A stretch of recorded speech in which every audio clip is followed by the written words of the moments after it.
How is everybody doing? And welcome back for another Strength Chat episode. Today I've got a very special guest for you all. Today I'm joined by a powerlifter, a gym owner, director at Brawn Power. Today I'm joined by the one and only Andy Smith. How are you doing? I'm good, mate. Firstly, thanks for having me on. Pleasure to be on Strength Chat. Looking forward to having a chat about all things strength. No worries at all. Thanks a lot for taking the time to jump on. I know we've chatted, we've had a couple of phone calls, chatted briefly before I started recording this, but how are you? What have you been up to? What's been happening in your world recently? I'm good, yeah. It's been a very obviously challenging period from the pandemic onwards as a gym owner and anybody that's anything to do with fitness really, but starting to feel like things are coming out the other side now. And then most of my time has been taken up with my own training and with Brawn, which is a company that I got very fortunate to be involved with co-founding during the pandemic. And if anybody already follows me on Instagram, they'll see that I do an inordinate amount of traveling for work to some very exciting places. And without being one of those guys that's sounding too cryptic, there's a lot that's about to happen over the next sort of week or 10 days. So depending on when this is going out, I might actually be able to talk about some of it because then it'll obviously be out in the public domain. Oh, cool. It'll be, I think this episode will be, well, if people listen to it now, it will already be out, but this will be out in the next couple of weeks. So that'll be exciting for some announcements there. So obviously you've touched on, your own training, traveling around, being involved with gyms, being involved with Brawn. For anyone who might not have heard of Brawn, know your background in training, coaching, co-founding Brawn as well. Just want to give a little bit of a background to yourself? Yeah, so I've basically always been involved in fitness and sports through various different capacities and pretty much everything that I could get my hands on. But I guess the kind of key information, study-wise, undergrad, first class degree in sports therapy, which gave me my kind of appreciation for movement and how the body works. And then a master's degree in strength and conditioning. Then started my own private PT studio after doing some time in the trenches at Virgin Active. Shout out to the Preston Massive. And then that managed to allow me to save up enough money to open up lift gyms in Edinburgh, which has then led me on to some of the cooler opportunities I've had in my career as well. So I was headhunted to design the Gymshark Lifting Club. So that's the full process from concept right the way through to design, installation, staff training, health and safety, all of that stuff. And then Brawn, it started off as a little bit of a passion project for me and my co-founders. We kind of grown frustrated with the lack of technology that existed in strength sports. And it's now grown into a community building tool and retention tool for gyms. So it's all about enabling lifters to have that community environment and to build up that friendly, competitive energy when they're on the gym floor and when they're away from the gym floor as well. We'll touch on Brawn a little bit more because I think that is, especially from the chats that we've had from seeing, the other people that's involved in Brawn and the gyms that you're involved with as well. That's an exciting project, and I know from my point of view, excited to be part of that with Primal as well. One thing I kind of wanted to touch on there is it's kind of a lot of things have happened in your time as coach in terms of opening a studio, in terms of the Gymshark gym as well.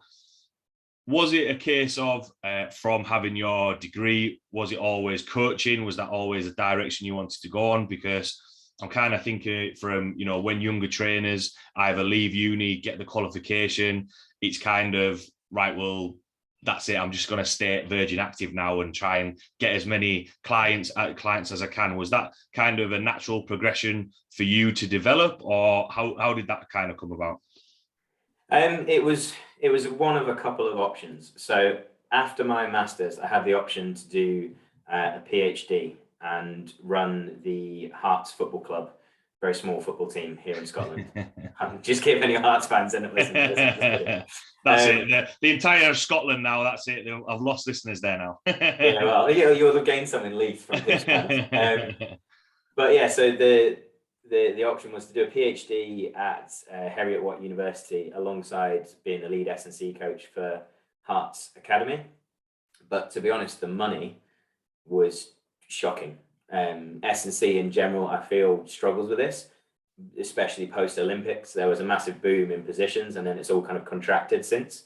So clubs and organizations can now kind of get away with offering very, very low salaries or placements, where you're expected to work like a dog, and there's no guarantee of anything at the end of it. So to put it into context, it was £16,000 a year, as a stipend to live on in Edinburgh, which isn't my home. So I would have to have rented accommodation for that.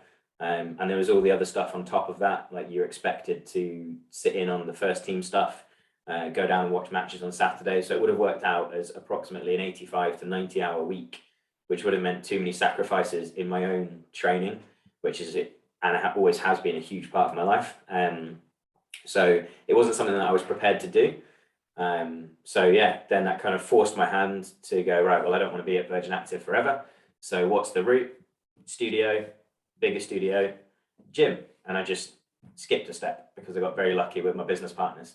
So yeah, I was able to go from a small studio where I had 2 other PTs, sometimes 3, renting out space as well, and a modest client base of between 30 and 50 clients, to then opening up Lift, which is a 12,000 square foot gym in the middle of Edinburgh. And yeah, it's a lot of hard work. And obviously the pandemic was a massive spanner in the works for us, but it's starting to pay off. Yeah. So sort of 2 things from there then, because it's interesting that you mentioned about S&C. So, you know, I had visions, you know, heading to uni. Yeah, I'm going to work with all the rugby teams in Yorkshire and be like, and live the dream. Whereas actually, you know, experiencing that world. I mean, don't get me wrong, I've got friends who are still part of professional teams and they absolutely love what they do. They've been there a while and have progressed through. Whereas sometimes, you know, starting off to get in there isn't, like what you say, that reward at the end of it. And do you think from having that experience, if younger trainers, or you see younger trainers speaking about that kind of speak from experience in terms of, look, it might be the second part of this that might be scary and challenging, you know, opening your own studio or taking that leap of faith, but by the looks of it, I know you've mentioned there, you know, you felt quite lucky with the people that you work with, but equally, you know, you've obviously put that hard work in to get into that position, if that all kind of makes sense. Yeah, it is. It's absolutely scary. And there's still, you know, I still don't draw a salary from the gym, because you have to be prepared to take that financial hit to make things work. And it's, you know, it's a long-term project. Most businesses fail within the first 3 years. We've just gone past 3 years and we've managed to get through a global pandemic as well. But I think it all depends on the individual. And what I mean by that is have a very honest assessment of yourself internally. Like, do you want the stress and the additional demands and the additional requirements of opening up your own facility? Or are you actually happier and therefore able to provide a better service to your clients by not having those responsibilities and those stressors hanging over your head? And that's what it comes down to. Whether you're a great coach or not isn't really defined by if you've got a gym or if you've got a studio. It's defined by how happy your clients are. And yes, obviously you need a certain level of finance to, you know, live the lifestyle that you want to live. But again, have that honest assessment of yourself. Well, how much money do I need for that? Therefore, how many clients do I need at what price point? And is anything extra above and beyond that? Is that worth it? And why would I be doing it? I think too many PTs go into this journey, and this was a really strong theme that came out when we were interviewing for Lift. Not everybody, but vast majority of people, and a lot of the PTs and coaches that I speak to, oh yeah, I'm going to open my own gym one day. And they have not the first clue about how difficult it would be. They think, oh, I'll get a unit, I'll put some kit in it, and we'll be fine. And it doesn't work like that. There's so many other things to consider, and so many other things that you can potentially fall foul of. And I think that's what puts people off. And I think that's also why we have quite a high attrition rate as an industry, because people start off in their mid-20s or early 20s full of kind of ideals and ambitions, but then they reach their mid to late 20s, you know, and they're still getting up at 5 a.m. to get to the Pure Gym for 6 o'clock so that they can do their 15 to 20 clients per week and just about reach the end of the month with enough money to get by. Yeah. And that's, you know, you need to decide where it's worth it for you and where your finances are going to be better spent. Is it developing yourself as a coach, and therefore you'll be able to get the results for your clients to get more clients? to get the studio and all of those things to move up to that next stage? Or are you quite happy doing this for a few years and not always being sat in a 9-to-5 job and then potentially finding something else later on?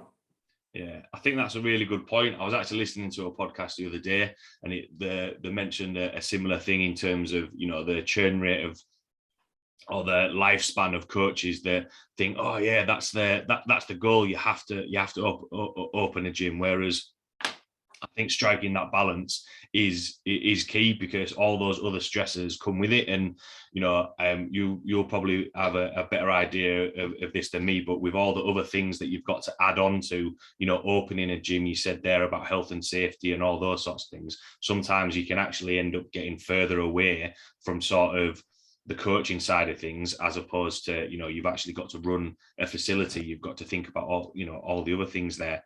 One thing that you mentioned as well about taking time away from your training as well. Do you think you've struck that balance in terms of, you know, making sure that you're keeping on top of your stress levels, your training, as well as being able to keep on top of and keep the standard of service that you have with all of the other projects that you're on?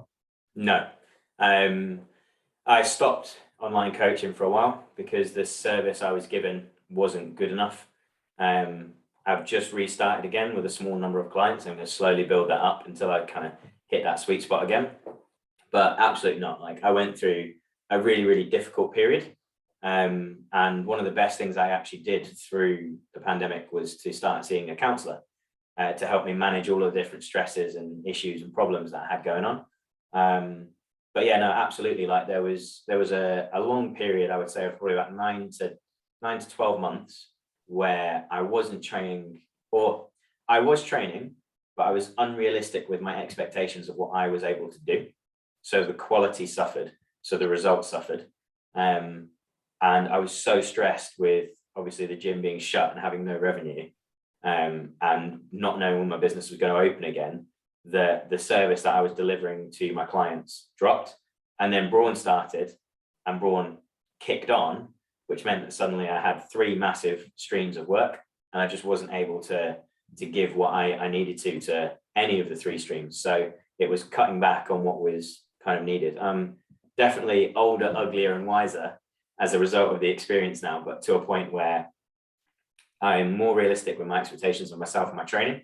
I'm at a point where I'm consistent with it again. And that means, for example, a practical example, I wanted to do an Ironman just because I wanted to do an Ironman, but I couldn't commit to all of the training on top of staying strong as well.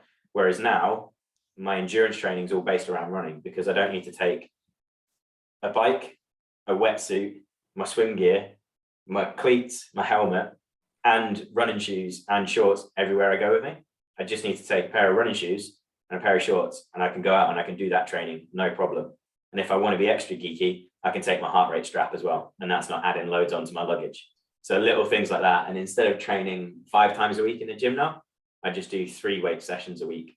And then if I feel good and if I have extra energy, I'll go in and just do a bit of a beach weight session, because it's what I enjoy. It makes me feel good, and it doesn't detract from the other things. So I think I went through a period of trying to take away too much from every area of my life, and it just resulted in being spread too thin and effectively having a breakdown where I didn't really leave my bedroom for about 2 weeks straight. Thanks for sharing that, because I know, you know, especially with this might be a little bit of a tangent, but especially with COVID and the lockdown, actually, you know, I know clients struggled, you know, tried to keep up with coaching, try and pivot and do online coaching, whereas a lot of coaches that I've spoken to, myself included, really struggled during lockdown. Especially, you know, you put that on a different scale in terms of, you know, 3 massive projects that you're working on. I can completely understand, you know, the pressures that provides.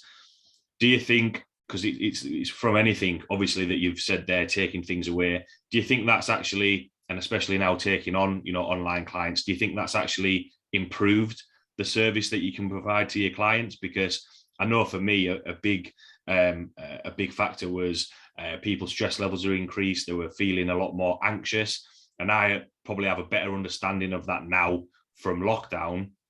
as opposed to sort of pre-lockdown where it's like, right, okay, we'll focus on this, we'll do this. Do you think that sort of added value to your coaching a little bit more? Yeah, definitely. I'm more empathetic, and I think the biggest change for me now is my systems are so much more organized, which makes keeping on top of everything a lot easier. And you can't quite see, well, I might be able to turn the camera around, but I've got a whiteboard here, which is split up, and it has my like daily non-negotiables Nice. up on there. And it's not aimed at myself, it's aimed entirely at the business side of things. And just little things like that that help me stay far more organized and far more accountable, putting that into action for myself rather than just my clients. Definitely the service that I provide now is at a far, not necessarily a far higher standard, but a far more consistent standard. Yeah.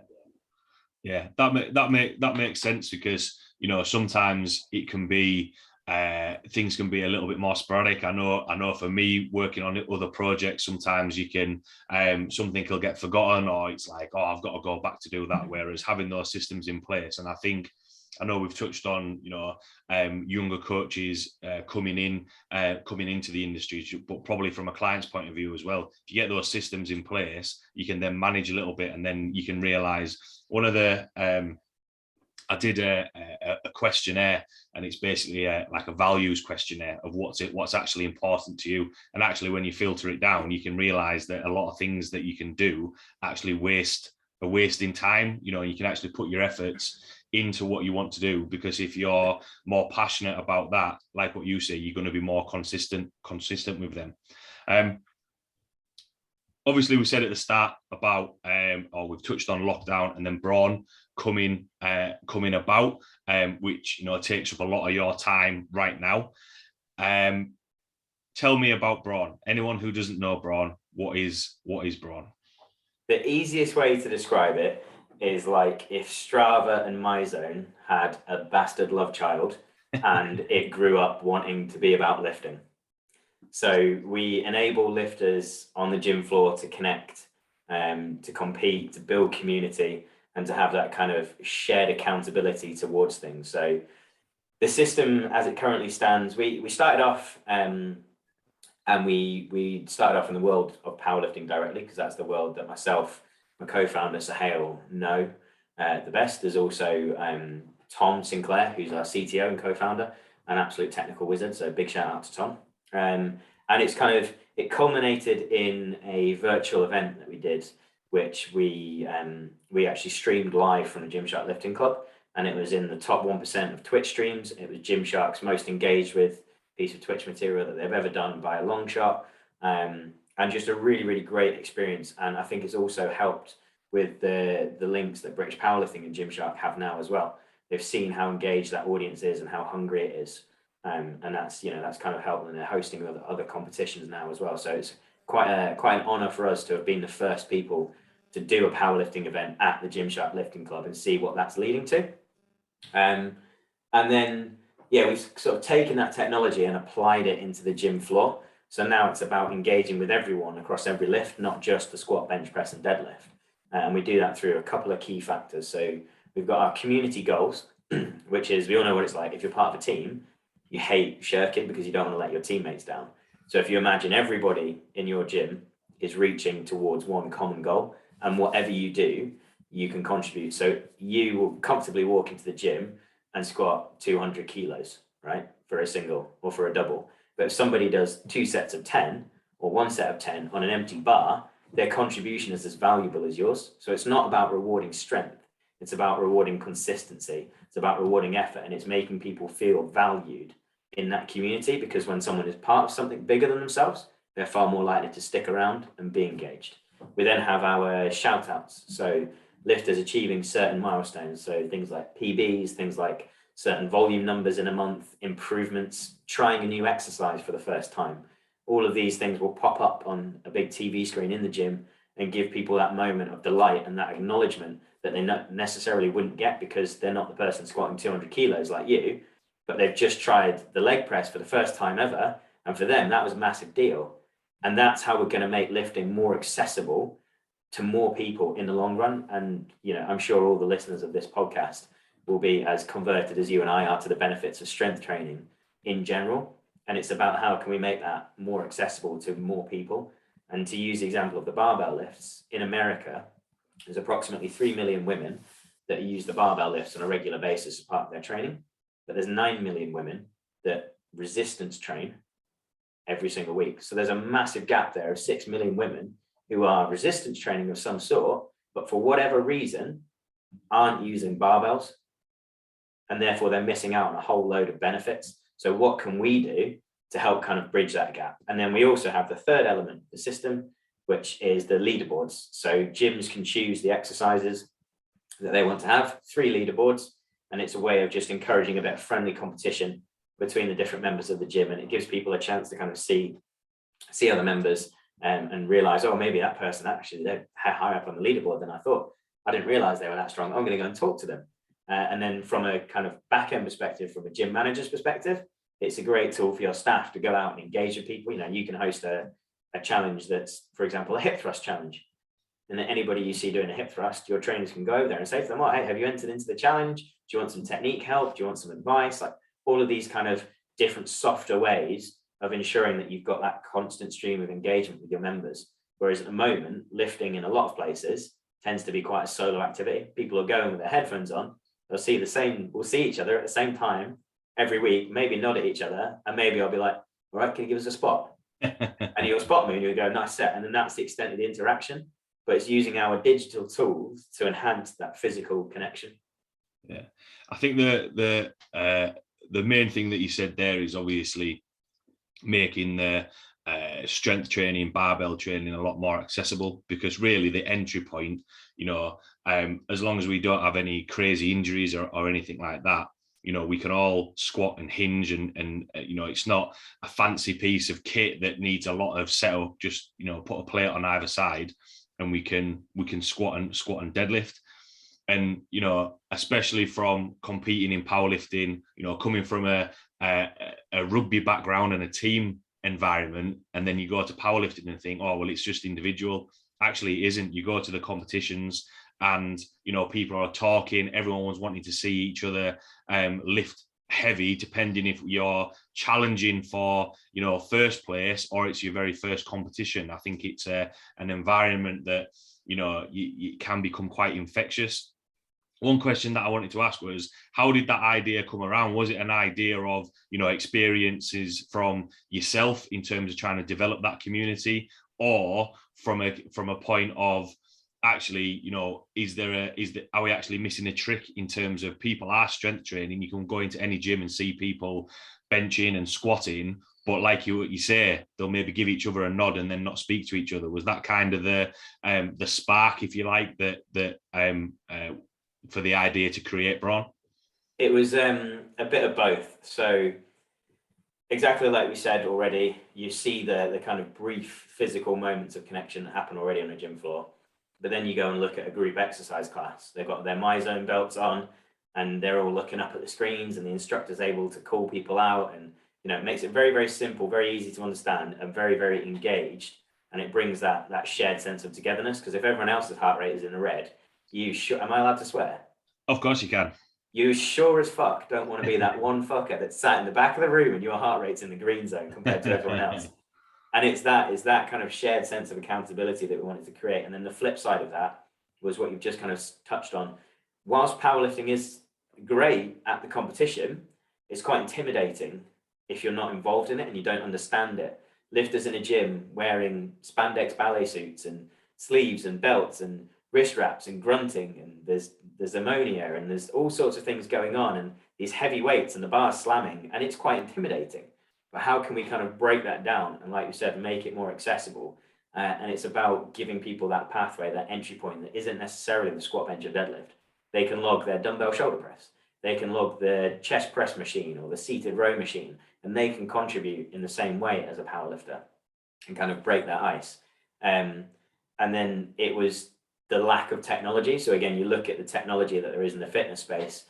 I mean, it's endless. Strava, Peloton, Zwift, Nike Run Club. They're all aimed at cardiovascular activities, or predominantly cardiovascular activities, my zone as well. And you look at the strength training world, the extent of it really is a few free apps which let you log your training, and that's about it, or coaches apps which are designed for coaches to help them coach and deliver clients and build community amongst their clients. So it's all quite selfish technology. There's never been anything that's geared towards that community before, and that's what we wanted to do, because it's a really engaged community. It's a really strong, pardon the pun, community as well, but it is quite inaccessible and it can be quite in silos. So we wanted to change that and to help develop that and improve the technology offering that's available. Yeah, and I think a key thing from there, because obviously, from the powerlifters that you've had involved in Brawn, you sit and think, wow, bloody hell, you've had so and so come over and lift, and all those sorts of things, and it's exciting. Whereas, I think sometimes people looking in, it can be intimidated and think it's just powerlifting. Whereas, I think we're just talking about strength training in general. Some people might not want to bench press. Their upper body push might be like the dumbbell push press or barbell push press or whatever it may be, the hip thrusts. I think it's just a case of strength in general, because all of the software that you've mentioned there in terms of running and cardio, people love it. There's a reason why there's so many of them, because people really enjoy it. They love those data points. I've got a PB at this time, I've run a faster mile at this time, or this is the steepest run that I've ever done or anything. Whereas, the benefits of strength physically and mentally have been proven. They're important. Whereas to have that tool there is going to be really useful, and allow that entry point to be like, look, it's not as intimidating. You can pick whatever exercises, from the gyms that you want to work on, like what you mentioned about the hip thrust. In terms of the impact that's had on maybe an uptake in strength training and people actually, because it's like with anything, people can go to a gym and after 2 months, I've had enough now, and the membership can drop off. How have you actually shown with Brawn, building and growing, actually had an impact on gyms and members and people, getting involved in strength training? Yeah, so for us, it's about gamifying the process to keep people engaged. I think one of the things that you've just touched on there is really important, about people dropping off from their journey. And they'll drop off because they can go out for a run or a bike ride, their heart rate gets elevated immediately, and they finish and they're dripping in sweat. But if they go in and follow a well-structured and designed for them strength program, or they go into a gym and they're not really sure on what they're doing and just kind of do a few bits of machines, they'll either not really feel anything, so not see the point, or they'll go way too hard and leave themselves absolutely crippled and riddled with DOMs and being able to do anything.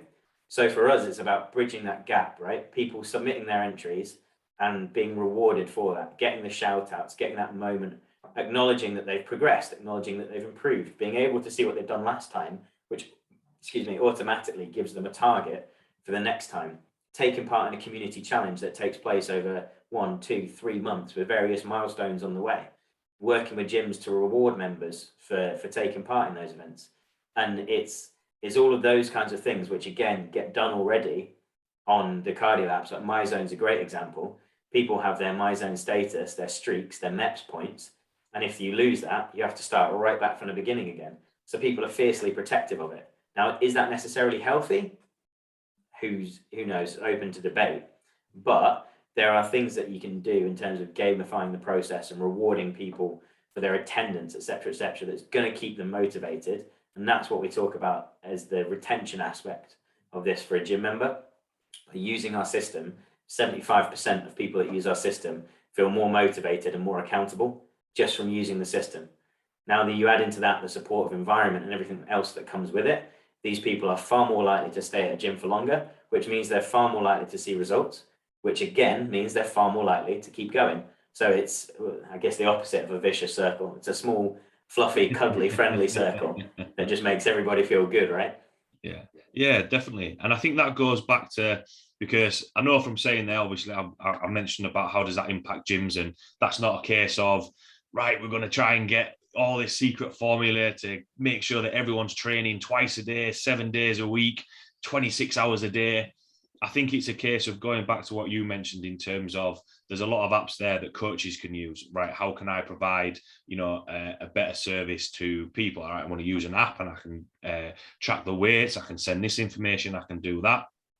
Whereas, on the flip side of it, we talk about, especially, after the pandemic, after lockdowns, people really struggled with exercise. A lot of people didn't really do anything, or people went the other way and did loads of running when they've never done running before, picked up niggles and injuries. And, strength training is that foundation and that platform to build on to then, make sure that you're strong enough for running. So you don't knacker your ankles or your knees or your hips or whatever.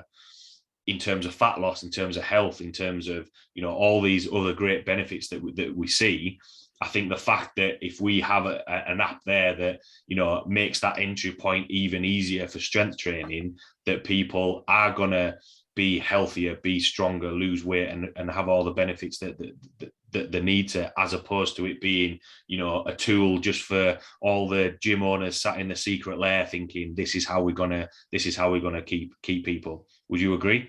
Yeah, absolutely. It's the retention's the benefit for the gyms, but it can only work if people are engaged with the product and engaged in the community. And let's face it, it's always better to walk into a gym and see members talking to each other, dropping each other fist bumps, pointing up at a screen and congratulating each other, than it is to walk into a gym where everyone's got their headphones in, everybody's just sat looking at their phones between sets, and nobody's talking to each other. I know which gym I'd rather be a member of, just from walking in and seeing that environment. Yeah, definitely. And with that as well, because obviously we've touched on this before, but quite a lot of gyms in Leeds. Obviously, it's grown from there. Sort of the next question is, you've mentioned a couple of the apps that are used for the cardio side of things, but what's the vision for Brawn? What does the future hold for it? Where do you see it going? Because I think when we talk about powerlifting, even though if you're like what you mentioned, if you're involved in it, it seems as though there's loads of people, powerlifters, you get to know people from, around the country who are competing. Whereas in the grand scheme of things, I would say it's a relatively small community. Whereas the stat that you gave about, the women training in America, there's still a large amount of people that are strength training, but aren't maybe engaged in, the powerlifting lifts or using the barbells like what you mentioned. Yeah, so there's a few different ways that it can go. The most important point to make is that we're very user-led with our development and our feedback. We've got to where we've got to by asking the users of our product what's missing, what can be better. And the more gyms that we install into, the wider pool that we have, so the stronger the themes and trends that will develop are. So that's really key. Then in terms of, I won't say specifically where I think we're going to go. I'll kind of go with general trends that I think that will follow. But again, caveated heavily by the fact that our users may tell us to go in a completely different direction. But I think we want to get as close as possible to a frictionless experience for a user.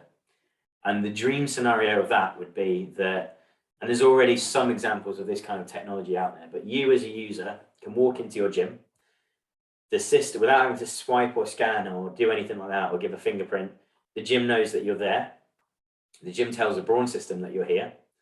And then we're tracking you through your workout, automatically logging the reps, sets, weights of every exercise that you've done, and giving you those positive moments up on the big screen and also delivered to your pocket as well, and giving a very kind of data-rich experience, but again, the user being in control of that data. So if somebody's saying, right, I don't really care how many tens of thousands of kilos I've lifted, what I want to know is how many elephants is that? And the user having the control of the experience that they have, but the core principle being as frictionless. And to give a more real world example of technology that's kind of there already, we'd probably have to butcher it together to make it happen. Have you seen the mirrors that track people's movements? I don't think so, no. Cool. So there's a few different brands out there, but effectively imagine exercising in front of a mirror and it watches your joints and it lines you up and it tells you if your technique is good or could be worked on and what you need to improve. So imagine a mirror that's doing that. And imagine you're lifting on a force platform So you stand on the force platform, and the force platform then tells you, it knows how much you weigh. You then load your bar, take your bar out and do your set. And obviously the force platform can tell how much weight you've got on the bar. The mirror can tell how many reps you've done. And it can all be pulled into the system and just entered automatically into the gym's community challenge and into whatever kind of various leaderboards and challenges that you're entering on a local, national, continental, global scale. You receive perks and prizes along the way, think like Warzone, Battle Pass, that kind of stuff. There's different unlockables that you can get purely for being a member of Brawn. And then I think the long term, it'll be something to do with gyms in the future moving towards a fully kind of automated solution. And shameless plug here, although it's probably going to have gone by the time you release this podcast, but we just did, so I'm going to talk as if we're in the future. We've just done a panel conference at Elevate. So if you head to the Brawn website, so brawn.co.uk, you'll be able to download the white paper that we've just done, which is about the digitalization of lifting. And we'll be releasing some snippets from that panel talk as well. So that'll be, if anybody's interested in that kind of stuff, there's a full panel discussion that's about to happen or has just happened, depending on when this gets released. And you can get that from the Brawn website. So that's brawn.co.uk. And that's also where, if you're a gym owner, you can inquire and reach out and we can talk about the system in a bit more depth with gym owners as well. Awesome. I think there's two things that I absolutely love from that, and why I was laughing is I've actually done that in the gym, in sessions in the small group sessions, small group personal training sessions, where how much have I lifted there? You have lifted a panda, or if you have lifted 1/3 of a T-Rex. And for people who, I do coach powerlifters, but then equally there's people that come in who just generally want to get stronger. They don't want to compete. They just enjoy lifting heavy because it's cool, makes them feel like a badass, increases the confidence outside of the gym. And probably for a lot of people listening, I would like to think that they're all nodding, being like, well, how many elephants is that? Because, the whole reason why, people stick with powerlifting and get involved in that community is because actually it's fun. It's cool picking that number, right? Well, actually, if I lifted this, I lift this weight. If I can get that, this sounds cooler in pounds than it does in kilos. So I'm going to do this, which is, the thought process that people go through. And the other side of it, actually, when you said like when the gym knows you're here, all that was going around my head was Terminator. Was just of like, that's how the what is it? Not Skyfall. Skynet. That's how they started. But I think that's cool because I think people who are involved in strength training, whether it's machines, weights, whatever they do, they enjoy seeing that number go up. And I think to be a part of that is only going to be a really good beneficial addition and have a positive impact on people getting to train. Compare it to the cardio technology. That's one of the reasons why it's so popular. You can literally, with Strava, you just stick your phone in, press start, stick your phone in your pocket, and off you go. And that's all you need to do. Press start and stop. But with everything to do with lifting, even coaches apps, there's still some manual element in there, which is a point of friction. Some people don't want to do that. Some people have multiple apps to do it in, and it gets confusing, a double keying of data. So being as frictionless as possible as we move forward, I think is very, very key. So yeah, again, if people are interested in how the lifting as a whole is going to digitalize, then brawn.co.uk and download yourself a free copy of the white paper. Awesome. Thanks a lot for taking the time to jump on. Really, really enjoyed chatting with you today. I know obviously I'm jumping the gun there a little bit. We will go on to where people can get involved with Brawn and see the content you put out there as well. But we've touched on a couple of topics there, from clients, strength training, opening gyms, technology. From everything that we've chatted about there, what would be your take-home points or words of wisdom for everyone listening? Oh man, you throw that on me. Make it fun. That's literally it.